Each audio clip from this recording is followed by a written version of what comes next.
জুলাইয়ের গণঅভ্যুত্থানে শহীদ আবু সাঈদ হত্যার ৯ মাস পর মামলা করেছে বেগম রোকেয়া বিশ্ববিদ্যালয় প্রশাসন। বুধবার নগরীর তাজহাট থানায় মামলাটি করেন রেজিস্ট্রার ডক্টর মোহাম্মদ হারুনুর রশিদ। মামলায় বিশ্ববিদ্যালয় শাখা ছাত্রলীগের সভাপতি পোমেল বড়ুয়া সহ ৩৩ নেতা, ২ শিক্ষক ও ১৩ জন কর্মকর্তা কর্মচারীকে আসামি করা হয়। এছাড়া ওই সময় রংপুরে কর্মরত ৮ পুলিশ কর্মকর্তা সহ ৭১ জনের নাম উল্লেখ করা হয়, আর ৮০ থেকে ১০০ জনকে অজ্ঞাতনামা আসামি করা হয়েছে।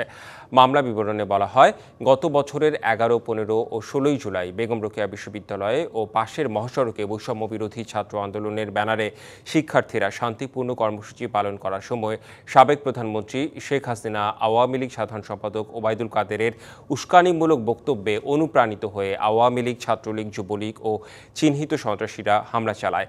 এর আগে একই ঘটনায় শহীদ আবু সাঈদের ভাই রমজান আলী বাদী হয়ে মামলা করেছিলেন।